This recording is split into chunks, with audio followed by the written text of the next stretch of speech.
Oke ya, mungkin kita mulai aja untuk sesi kita pada hari ini.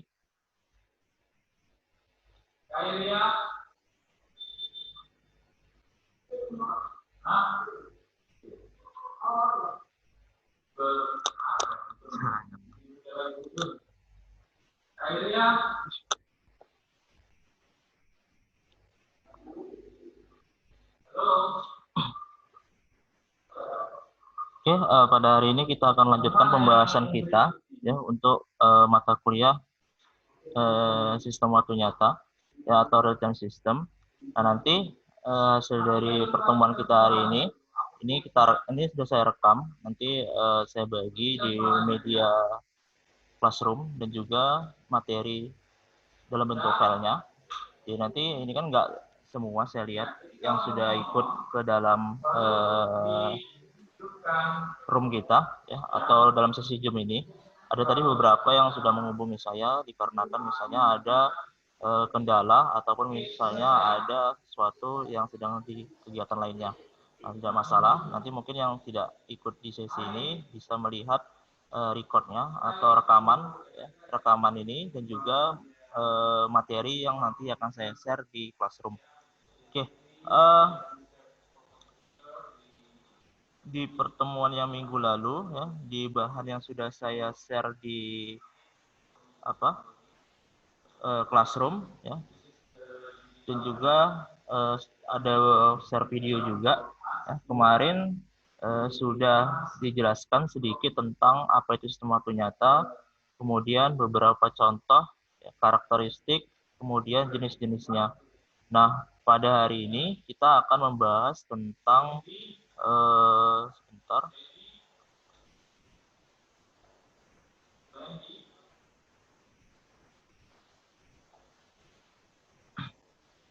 Nah, pada hari ini kita akan membahas tentang pengelompokan sistem waktu nyata dan juga nanti akan saya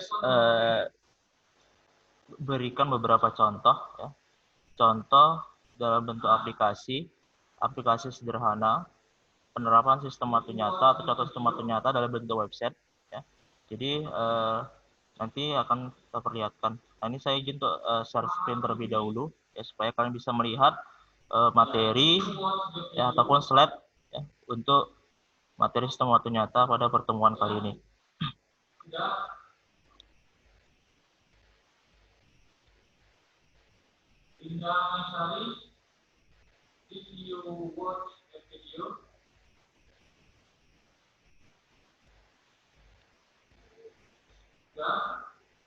Oke, bisa melihat tampilan dari presentasi atau file PPT yang saya share.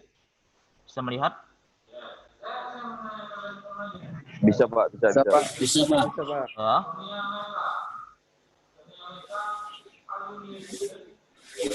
Oke, pada hari ini kita akan membahas tentang pengelompokan sistem waktu nyata. Ini tidak terlalu panjang, ya, materi singkat saja. Nanti lengkap full materinya bisa kalian lihat nanti di classroom. Nah, jadi untuk pengelompokan waktu nyata, ya, atau pengelompokan sistem waktu nyata terdiri dari beberapa kelompok, ya. Jadi di sini ada pengelompokan berdasarkan beberapa sudut pandang, ya, beberapa sudut pandang. Yang pertama,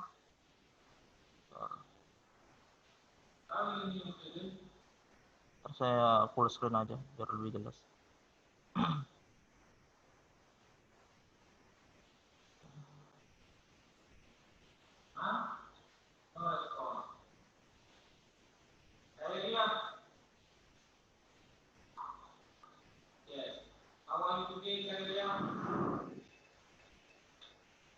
Ya.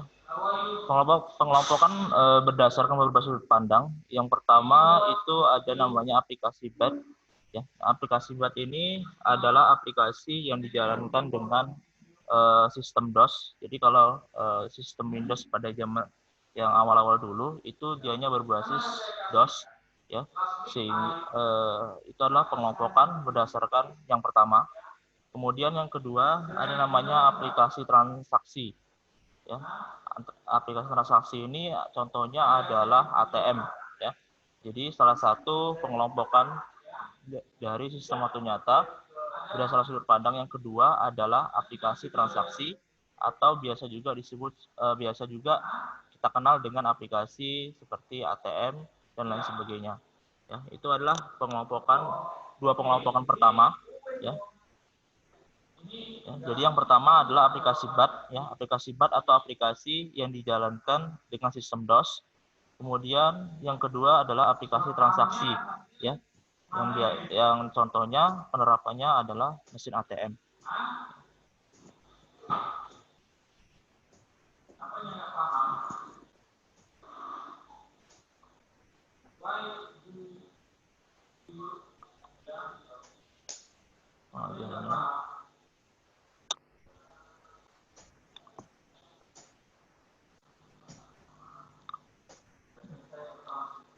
Kemudian pengelompokan yang selanjutnya, ya, di sini ada aplikasi interaktif, ya. Ini adalah pengembangan dari yang pertama tadi, ya, pengelompokan yang kedua tadi. Ya. Jadi untuk yang kedua adalah aplikasi interaktif. Ya, jenis aplikasi interaktif biasanya berupa shop real-time system. Ya, kemarin sudah kita jelaskan tentang shop real-time system. Ya, jadi shop real-time system ini untuk batasan pewaktuan atau deadline-nya tidak terlalu ketat. Jadi di sini contohkan seperti browser, sistem pada ATM, operating system, dan lain sebagainya. Nah, jadi sedikit kita ulang lagi tentang shop real-time system. Jadi kalau shop real-time system itu dianya memang memiliki batasan waktu, tetapi apabila sistem nantinya outputnya itu terjadi melebihi dari batas waktu, sistem itu tidak gagal total, tetapi masih bisa diulang, ya, atau sistem akan mengulang prosesnya kembali. Ya, contohnya di mesin ATM, kalau misalnya terjadi gangguan atau misalnya koneksinya lama ketika kita memproses, misalnya kita mengambil uang atau misalnya kita ingin mengecek saldo, biasanya akan terjadi perulangan proses. Ya. Tapi apabila nanti dianya bukan shop real-time system, ya, itu adalah kebalikannya. Ya. Artinya batasan deadline itu akan sangat jelas. Seperti pada yang B, itu bisa kita lihat ada namanya aplikasi kontrol real time, ya. Jadi penjelasannya, aplikasi ini tidak bisa dikatakan interaktif karena pewaktuannya bersifat pasti atau bisa disebut sebagai hard real time system, ya. Jadi kalau soft tadi untuk masalah deadline, pewaktuan, ya, terjadinya keterlambatan di dalam menghasilkan suatu output tidak menjadi sesuatu yang urgent atau sangat penting. Ya, penting tapi tidak menjadi sangat kritikal lah, istilah seperti itu. Ya. Jadi kalau pada yang hard real time, ya, itu sangat-sangat pasti. Artinya apa? Lewat 0,1 detik, lewat 1 detik saja sudah akan berakibat fatal bagi keseluruhan sistem. Ya. Bisa terjadi kegagalan total. Nah, contohnya seperti apa? Ya, seperti misalnya sistem airbag pada mobil. Ya, jadi untuk keselamatan, ya, itu kan airbag misalnya untuk keselamatan. Apabila misalnya terjadi sesuatu insiden kecelakaan, maka akan keluar, ya, airbagnya untuk memberikan proteksi bagi si pengemudi, kan seperti itu. Nah, itu ada batasan waktunya. Jadi ketika misalnya terjadi tubrukan dengan kekuatan sekian persen misalnya seperti itu, maka secara otomatis akan keluar airbagnya. Ya. Apabila misalnya terjadi error ataupun misalnya delay, ya, lewat 0,1 detik aja bisa pasti akan berakibat fatal. Atau misalnya sistem memutus arus listrik misalnya seperti itu.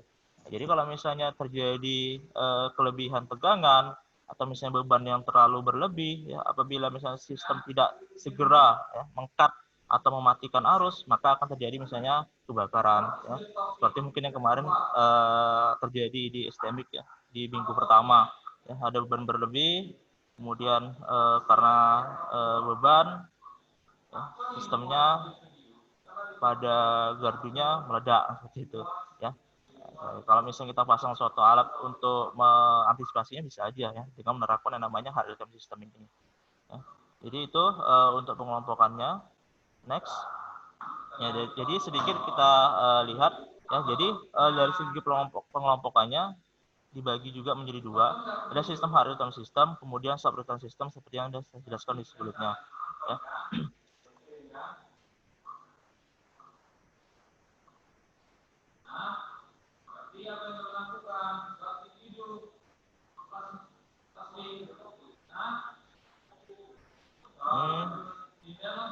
Ya. Ini kita langsung lompat aja ke karakteristik karena tadi yang sebelumnya sudah saya jelaskan. Jadi intinya soft dengan hard real time system itu bedanya adalah dari segi deadline. Ya, kalau yang soft, saya tekankan lagi, deadline-nya itu jelas, tapi jika terjadi keterlambatan tidak mengakibatkan sistem akan gagal total. Sedangkan kalau yang hard real time system itu batasan waktu atau deadline-nya itu sangat jelas, sehingga apabila terjadi keterlambatan akan mengakibatkan sistem gagal secara keseluruhan ataupun gagal total. Kemudian pada bagian karakteristik sistem waktu nyata ada beberapa poin. Yang pertama di sini adalah persyaratan waktu atau timing requirement. Ya, jadi karakteristik sistem waktu nyata yang pertama adalah dari segi waktu. Ya. Kemudian yang kedua harus terprediksi dan determinasi. Ya.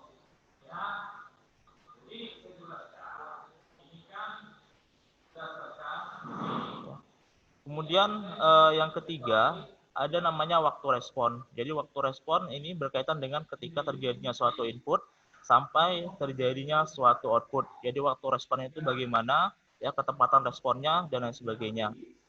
Kemudian yang keempat itu dianya luas dan kompleks. Maksud luas dan kompleks ini dari segi implementasi dan penerapannya, kemudian cakupannya. Ya. Kemudian selanjutnya adalah terdistribusi. Ya, jadi kalau yang terdistribusi mungkin masih ingat di materi yang minggu lalu, ya ini adalah biasa disebut dengan distribution real time system.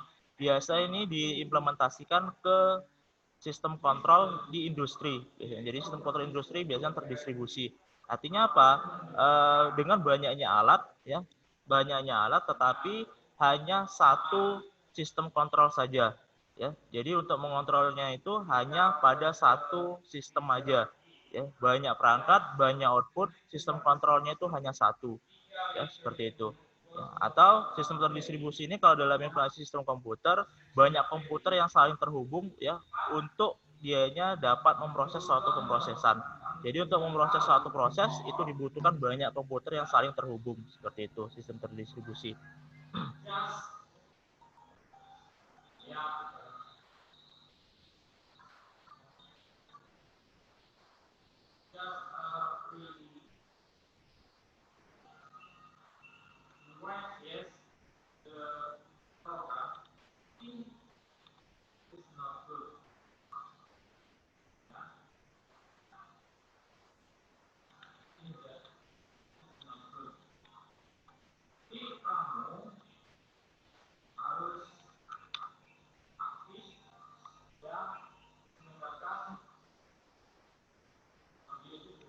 Kemudian karakteristik yang selanjutnya ya adalah interaksi yang kuat dengan hardware. Ya. Interaksi yang kuat dengan hardware artinya antara software dan hardware itu memiliki suatu keterkaitan yang kuat. Ya. Kemudian selanjutnya adalah safety critical. Ini berkaitan dengan batas waktu deadline tadi. Ya. Jadi ada batasan di mana sistem nanti dia dalam batas mode kritis sampai nanti dianya dikatakan melewati dari batas deadline yang ada. Ya. Kemudian yang selanjutnya adalah eksekusi tergantung waktu. Ya, jadi ini berkaitan nanti dengan sistem penjadwalan, ya, manajemen proses. Ya, jadi kapan suatu inputan itu akan diproses, ya, kapan pemrosesan itu akan terjadi, itu nanti tergantung dari waktu yang diberikan, tergantung dari algoritma atau manajemen penjadwalan yang ada. Ya. Kemudian karakteristiknya sulit untuk diuji. Nah, untuk sulit untuk diuji ini mungkin beberapa kasus atau beberapa implementasi aja. Ya, kalau yang sederhana masih bisa kita uji nanti. Ya. Kemudian yang selanjutnya adalah beroperasi pada periode yang lama. Ya, contohnya kan kalau misalnya sistem kontrol pada pabrik, ya, sistem radar pada pesawat terbang dan lain sebagainya, itu kan dibangun bukan hanya untuk misalnya 1 bulan 2 bulan, 1 tahun 2 tahun, tapi untuk jangka waktu yang lama. Karena apa? Karena di situ ada investasi, ada dana yang dikeluarkan cukup besar. Ya, tapi kalau misalnya kita membangun suatu sistem yang sifatnya miniatur, misalnya lah sistem waktu nyata ini atau real time system ini kita implementasikan untuk kalau di SK kan yang dominan dengan MC atau sistem kontrol atau sistem otomatisasi, misalnya sistem otomatisasi untuk pengontrolan suhu ruangan ya secara real time berbasis IoT misalnya kan. Nah, jadi sistem kontrolnya gimana? Dia akan melaporkan secara real time kondisi ruangan, ya, kondisi ruangan, ya, berapa derajat suhu yang ada, ya, ditampilkan ke dalam website misalnya atau ke dalam aplikasi yang dibangun dengan sistem Android, misalnya seperti itu. Nah, sistemnya gimana? Sistemnya akan membaca kondisi suhu ruangan, kemudian akan ditampilkan. Nah, apa yang ditampilkan itu adalah kondisi real time atau kondisi nyata pada kondisi ruangan. Ya, jadi sistem waktu nyata itu nggak hanya harus dianya berdasarkan deadline dan lain sebagainya, tetapi sistem waktu nyata itu juga bisa kita prediksi, kita definisikan sebagai sistem yang dianya akan membaca kondisi lingkungan sekitar dan akan outputnya itu berdasarkan kondisi nyata pada lingkungan yang ada di sekitaran sistem. Ya contohnya seperti tadi, ya, suhu. Ya, jadi kalau misalnya ditampilkan di website itu suhunya ruangannya misalnya suhu ruangannya misalnya 25 derajat, ternyata realitanya adalah misalnya 20 derajat. Jadi ada perbedaan data di situ. Nah, di sistem waktu nyata atau di dalam sistem tidak bisa seperti itu. Ya, kalau misalnya di ruangan itu suhunya 16 derajat, berarti di sistem atau outputnya itu ya harus 16 derajat. Nanti dari output itu apa eksekusi selanjutnya? Misalnya penurunan suhu otomatis, penambahan suhu otomatis sesuai dengan kebutuhan dari misalnya ruangan tersebut. Misalnya kalau terlalu panas, suhunya terlalu tinggi, misalnya 25, otomatis eksekusinya adalah sistem akan menurunkan atau menaikkan suhu dari pendinginnya, ya, sehingga suhu ruangannya menurun menjadi misalnya dari 25 menjadi 24 dan seterusnya. Atau misalnya kalau terlalu dingin dengan kondisi ruangan itu kosong misalnya kan, ya itu kan mubazir, ya, dinaikkan menjadi suhu ruangan misalnya jadi 25 derajat dan seterusnya. Nah, itu salah satu contoh implementasi sih, implementasi dari sistem waktu nyata. Nah, jadi sebetulnya sistem waktu nyata ini saat ini ataupun saat inilah kita katakan ya sudah sebetulnya sudah kita gunakan atau sudah kita singgung, cuma mungkin pembahasan khususnya aja. Ya, jadi mungkin di sini konsep teorinya, pembahasan konsep teorinya apa itu sistem waktu nyata dan lain sebagainya. Ya, tapi kalau implementasi yang sudah kalian pelajari juga berhubungan dengan sistem waktu nyata. Hanya sini membahas secara khusus saja. Ya, jadi itu contoh sih, sedikit contoh.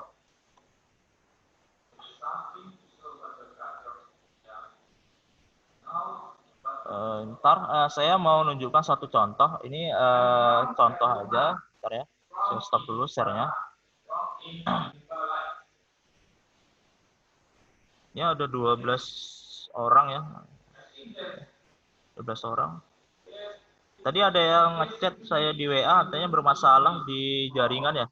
Siapa tadi ya? Nurmia, ini udah gabung lagi Nurmia. Nurmi udah gabung ya? Oh ya udah. Mungkin yang lain nanti akan nyusul untuk gabung. Kalau yang nggak gabung nanti seperti saya katakan tadi nanti bisa dilihat di apa rekamannya, recordnya. Ya. Ya, kalau ada mau tanyakan boleh ditanyakan via chat, ya. Chat langsung di sini aja, ya, atau mau berbicara langsung juga boleh. Ya. Ada lagi nambah.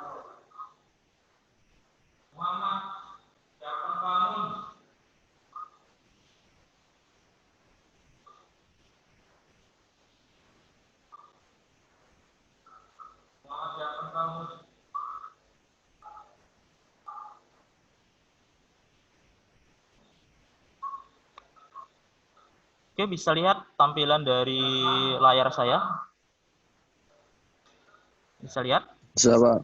Bisa, Ya? Pak. Bisa. Bisa. Nah, ini ada yang tahu apa? Website gitu ya kan? Ada ini warna kuning seperti pesawat gitu ya kan? Ada yang pernah buka ini? Ada yang pernah buka namanya flightradar24.com ya. Flightradar24.com ya. Nah, ada yang pernah buka atau baru pertama kali lihat gitu. Nah, salah satu implementasi dari real time system ya. Jadi ini saya ada buku ya.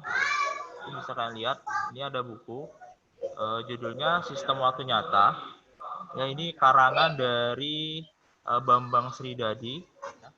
Karangan dari Bambang Sridadi. Mungkin di RPS itu saya cantumkan juga sebagai referensi. Nah, di sini untuk contoh real time system pada buku ini banyak diimplementasikan untuk sistem injeksi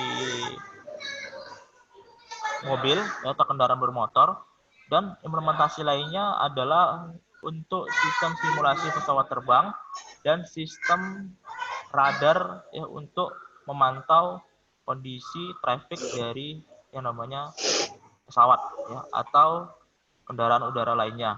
Nah, ini adalah contoh sederhananya. Bukan sederhana sih, ini besar sih karena cakupannya seluruh dunia yang gitu ya.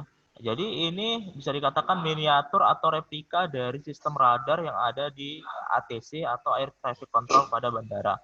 Nah, web ini ya menampilkan kondisi traffic ya atau monitoring traffic dari pesawat ya atau kendaraan udara lainnya.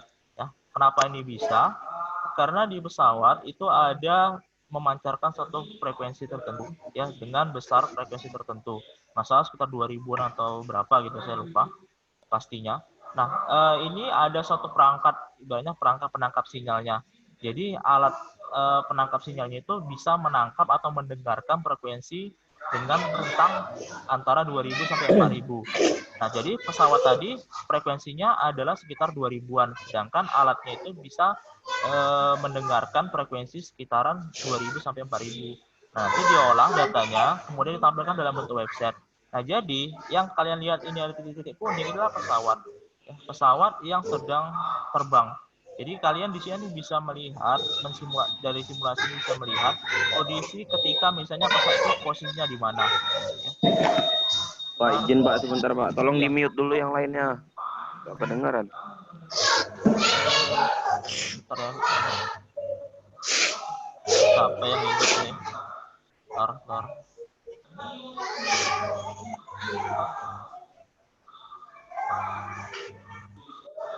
Yang masih on video apanya audionya di mute aja lah.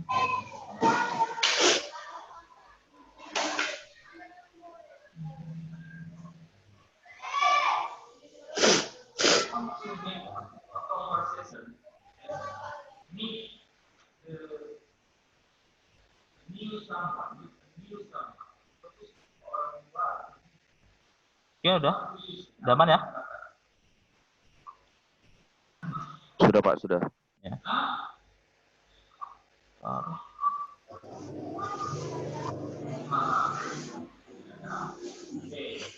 Oke, nah jadi web ini ya, saya ulangi, menampilkan traffic dari pesawat terbang. Ya, ini bukan hanya simulasi sih, ya, bukan hanya simulasi, tetapi kondisi real.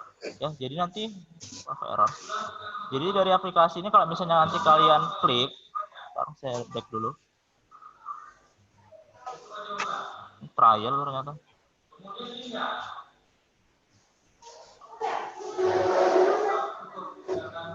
Jadi kalau misalnya kalian ada saudara kalian atau siapa yang sedang terbang dengan pesawat, kalian bisa ngecek di sini sih sebetulnya. Ya, tinggal kalian masukkan nomor pesawatnya berapa, jenis pesawat yang dinilai itu berapa, ya, penerbangan dari mana ke mana, bandaranya itu di mana, ya, itu nanti akan langsung kelihatan di sini. Ya, bisa kalian lihat, ya, bisa kalian lihat, bisa dilihat penerbangan dari mana ke mana, posisinya itu pada posisi persisnya itu di mana, ya itu bisa nanti diambil datanya atau dilihat langsung dari website ini. Nah, ini adalah contoh sederhana sih dari atau contoh dari implementasi real time system. Ya, nah, jadi kalau misalnya kalian cari aja di internet tentang flight radar segala macam, banyak sih, ada beberapa web yang memfasilitasi atau menampilkan hal seperti ini. Nah, inilah contoh sih sederhana ya.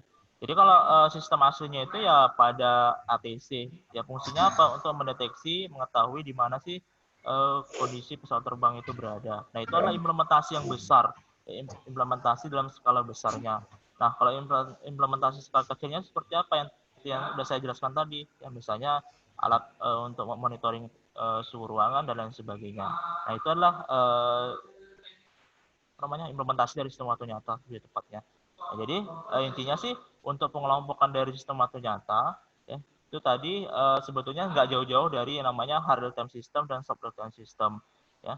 Nah, jadi yang penting dipahami adalah sistem waktu nyata itu adalah suatu sistem ya, di mana setiap prosesnya itu bergantung pada waktu ya, dan bergantung pada deadline, dan juga bergantung pada kondisi sekitaran yang ada. Jadi bagaimana sistem itu bisa menampilkan atau memproses sesuatu itu berdasarkan kondisi lingkungan seperti itu. Nah, untuk implementasinya banyak.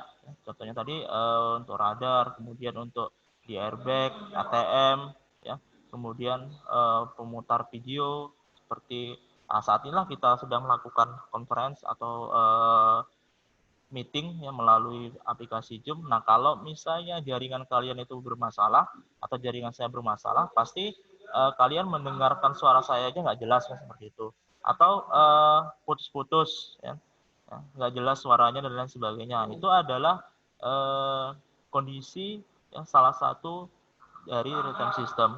Ya. Nah, jadi tapi sifatnya bukan hard real time system, tapi sifatnya adalah soft real time system. Kalau misalnya putus-putus videonya, nggak jelas, ada tertunda jeda waktu, ya, nah itu kan sistemnya nggak gagal total, hanya sedikit mengurangi namanya kenyamanan, ya, dan lain sebagainya. Begitu juga dengan ATM tadi, ya, di ATM kalau misalnya kalian transaksi lama terus gagal, apakah sistem gagal total? Tidak, kalian masih bisa ngulang, gitu. Apakah misalnya ketika kalian misalnya menarik uang tiba-tiba sistemnya error atau misalnya jaringan lama, ya, melewati batas waktunya, transaksi gagal katanya. Apakah uang kalian kurang kan? Enggak kan gitu kan. Walaupun mau juga kalau dalam kondisi yang tertentu kan gitu. Ya, kita kan masih bisa ngulang kan gitu. Tapi kalau sistem yang lain seperti tadi kan airbag, kalau misalnya terjadi jeda waktu atau misalnya kegagalan, ya pasti akan berakibat fatal bagi si penumpang ataupun bagi si penggunanya seperti itu. Nah,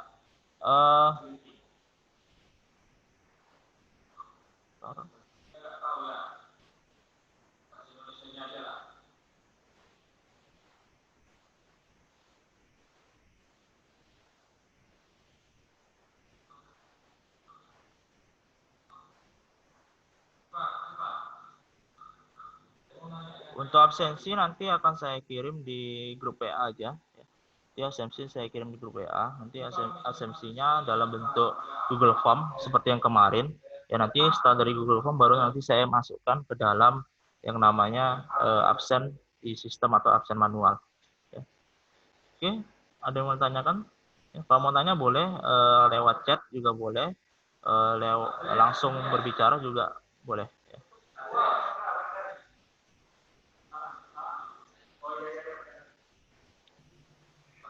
Untuk minggu depan kalau nggak salah itu jadwal kita untuk tatap muka ya, kalau nggak salah.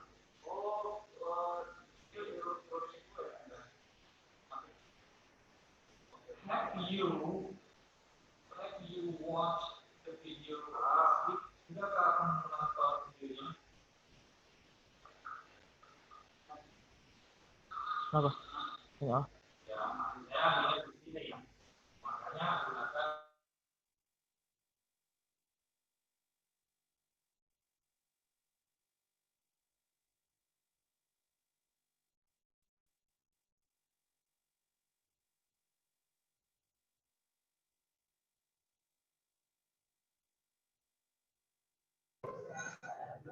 Halo guys.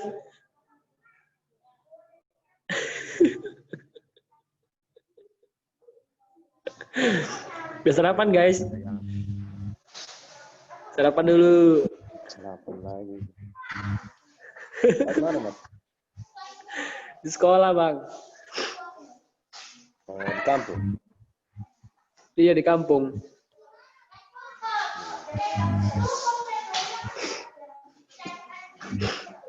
Mumpung dimatikan mic-nya bapak itu, jadi bisa ngomong. Tapi kedengaran itu, Mas. Udah siap belum? Gorengan. Apa bang? Kedengaran itu audio. tak kirain enggak. Itu bunga banyak-banyak banget. Mandi nggak bang? Mandi biar seger. Cuci muka dulu kau, Rip. Itu Syarif itu, mukanya itu kurang baru tidur. Nah, untuk minggu depan itu kalau nggak salah sesuai jadwal kita melakukan kuliah tatap muka, gitu ya. Sesuai jadwal sih. Ya. Ada lihat pengumumannya nggak sih? Kalau nanti saya cek dulu lah ya, apa betul ya. Nggak salah sih kalau sesuai jadwalnya itu minggu depan kita kuliah tatap muka. Nanti kalian lihat aja jadwalnya itu di mana. Ya. Jadi untuk minggu depan Ya, Pak. Ya, Pak. itu materinya kita akan mengkaji tentang yang namanya sistem embedded. Ya, embedded system atau sistem tertanam. Nah, sedikit juga contoh dari embedded system itu adalah perangkat yang dianya dibuat ya atau diproduksi hanya untuk satu atau beberapa fungsi khusus saja. Misalnya adalah microcontroller atau MC. Nah, MC atau microcontroller itu kan perangkat yang hanya diperuntukkan sebagai sistem kontrol. Ya, sistem kontrol atau pemrosesan yang dia sifatnya adalah mini kan gitu. Ya seperti pada komputer. Nanti kita bahas seperti apa aja embedded system ya, kemudian nanti akan kita kaji lagi tentang beberapa implementasi dari sistem waktu nyata ya. Itu untuk minggu depan ya. Baru nanti ini baru gabung lagi.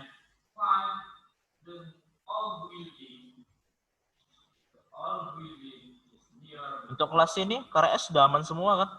Ini saya belum ngambil absensi yang udah dicetak dari sistem ya. Nanti saya ambil, nanti saya cek ya, nanti kalau yang belum biasanya namanya nggak ada nanti ya. Jadi nanti kalau yang belum nanti segera diurus untuk masalah KRS-nya ya, karena sayang nanti walaupun kalian hadir di sistem nggak ada namanya, jadi saya nggak bisa nginputkan absen kalian gitu ya. Jadi nanti tolong dicek lagi kalau yang belum, tapi kalau udah semua ya alhamdulillah bagus gitu. Aman berarti.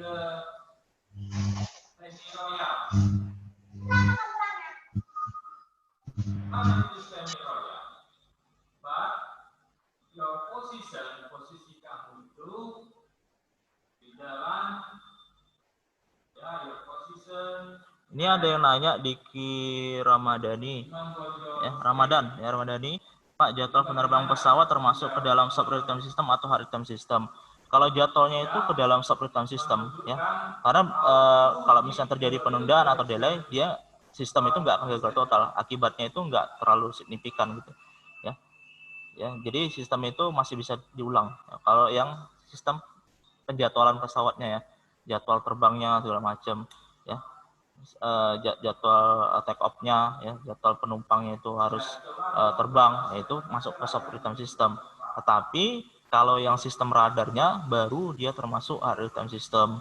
Kenapa? Karena kalau sistem radarnya itu terjadi kesalahan atau misalnya tidak presisi dalam membaca posisi ya, akibatnya ya misalnya pesawat hilang kontrol, nggak tahu, tiba-tiba misalnya terjadi insiden seperti itu ya, itulah yang terjadi yang hilang kontrol ataupun misalnya hilang dari radarnya ya, terjadi sesuatu ya, kecelakaan ya, nggak tahu jatuhnya di mana, posisi terakhir aja yang diketahui, setelah itu nggak tahu di mana ya. Atau misalnya karena terjadi sesuatu pesawatnya BB aja, tetapi misalnya di radar itu nggak ada, akibatnya apa? Apabila misalnya ada pesawat lain yang salah jalur atau segala macam bisa berakibat fatal ya. Jadi kalau untuk penjadwalannya itu jadwal terbangnya kapan harus take off, kapan atau tidaknya itu masuk ke dalam sub real time. Tapi kalau untuk sistem radar, nah itu baru yang termasuk ke dalam hard real time sistemnya. Ya, itu pertanyaan dari Diki Ramadhani ya, Diki Ramadhani.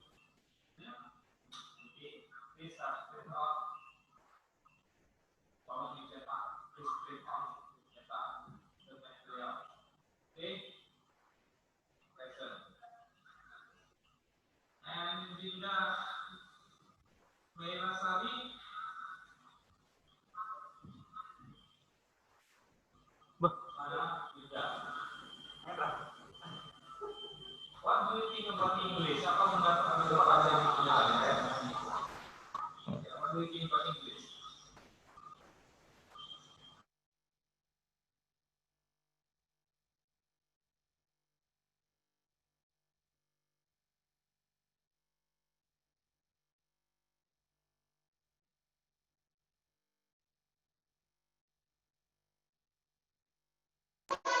Kok di mana, Do?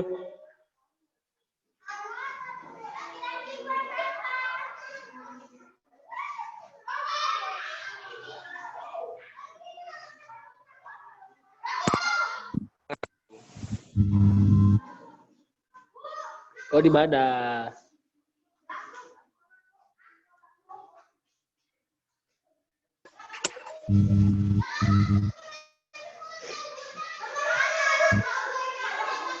Kok rewang ya? Kok ada teratak di atasmu?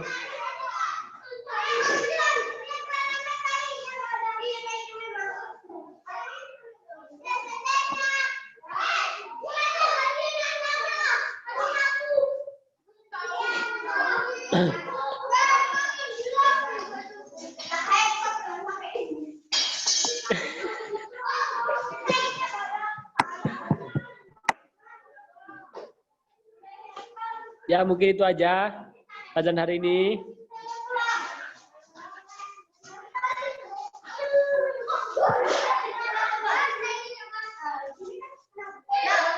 Apa?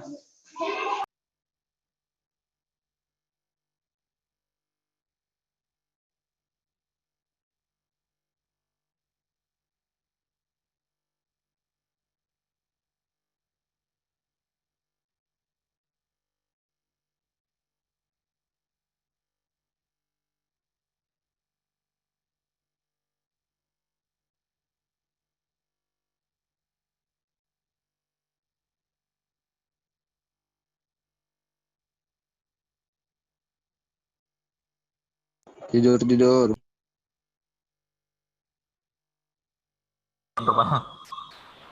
Ya, ada mau tanya lagi?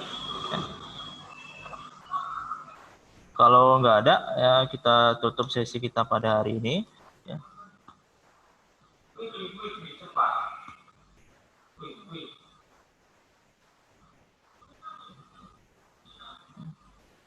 Absensinya udah ada ngisi 5 orang.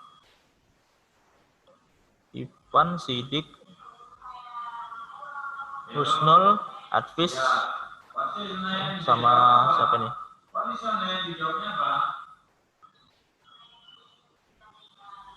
Ahmad Budi. Ya. Ivan, Sidik, Husnul Arifin, Advis, Ahmad Budi Erianto, sama Ertika Simangunsong. Ya, yang udah ngisi absensi. Jadi yang lain tolong diisi ya, karena ini akan sebagai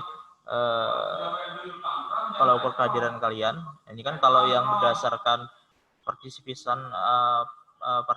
yang ada di Zoom itu ada 14 gitu ya. Nah, jadi nanti akan saya cek lagi sih. Ya. Tadi ada beberapa yang izin, belum saya cek apa udah masuk atau belum ya. Oke, mungkin itu aja untuk hari ini ya. Nanti di minggu depan kita sambung ya sesuai jadwal. Kalau misalnya kita tetap muka ya tetap muka. Kalau misalnya kita harus daring juga ya kita kembali akan daring ya. Bisa seperti ini lagi ya, menggunakan Zoom meeting, atau daringnya seperti kemarin hanya menggunakan Classroom ya, karena kita nggak bisa juga selalu pakai Zoom juga sih ya. Tapi kalau kalian misalnya nggak masalah ya nggak sama saya juga aman-aman aja gitu kan. Tapi kan terkadang ada terjadi kendala masalah jaringan, atau misalnya kan kalian ada suatu urusan lainnya gitu ya. Jadi kita kondisional aja sih seperti itu ya. Kapan kita ada sesi Zoom, kapan kita ada sesi tatap muka langsung di kampus ya, kapan kita nanti hanya menggunakan Classroom ya. Oke, itu aja untuk sesi kita kali ini ya. Terjaga kesehatan ya, jangan lupa kalau keluar rumah pakai masker ya, selalu jaga kondisi kesehatan, banyak makan yang bergizi dan lain sebagainya. Tapi yang paling penting jangan lupa kalau keluar dari rumah atau kemana pun kalian pergi, jangan lupa masker, cuci tangan. Oke, itu aja untuk hari ini ya. Lebih dan kurang saya mohon maaf. Assalamualaikum warahmatullahi wabarakatuh. Waalaikumsalam warahmatullahi wabarakatuh.